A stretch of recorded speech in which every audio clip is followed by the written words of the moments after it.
Hi guys, so as the Tories tear themselves apart, we get news that a pollster and special advisor to Rishi Sunak has done a bit of a Brutus on him by going to the media and claiming that the party is facing the most almighty of defeats, which could see a decade of Labour rule.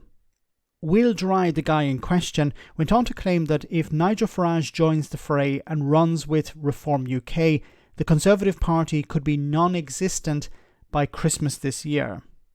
Farage appeared on Farage-friendly GB News to gloat over the latest headache for Rishi Sunak. Have a listen.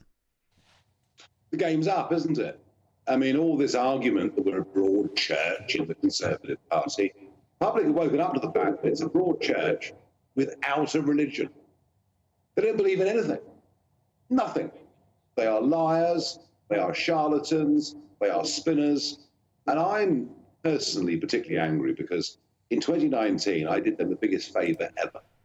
I got rid of Mrs May when they hadn't got the guts to. It was the Brexit Party, the European elections that did that. I then pushed Boris to make sure we had the right agenda-ish for Brexit.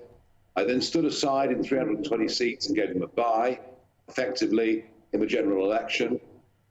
And the truth of it is, they put a manifesto to the British people in 2019 that they didn't believe in.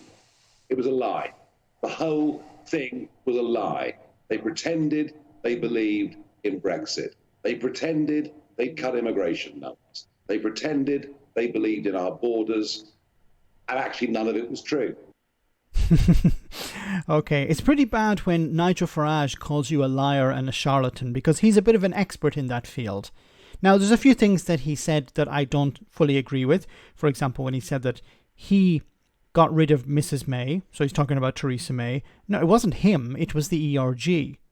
So Theresa May was constantly trying to pander to the ERG, and that failed. It ran out of steam, and then they decided we want to get rid of her and put in place a real Brexiteer. Now, there is some things that what he's saying is true, that he stood aside in order for Boris Johnson to win a majority. It wasn't a case that the Brexit Party at the time were going to win seats. It was a case of them splitting the vote and damaging the Tories. So they came to some sort of agreement. We don't know exactly what happened behind closed doors, but Nigel Farage decided we're going to stand down candidates, we're going to help the Tories win a massive majority. And then he said at the time, what we'll do is we'll hold the Tories to account. Now, at the time, I remember asking, how the hell are you going to hold them to account if you have no seats? Because the whole point of running in the election was to win seats. There was talk that Farage's party would win a number of seats and they could form a coalition with the Conservatives, and then they would hold the Conservatives to account.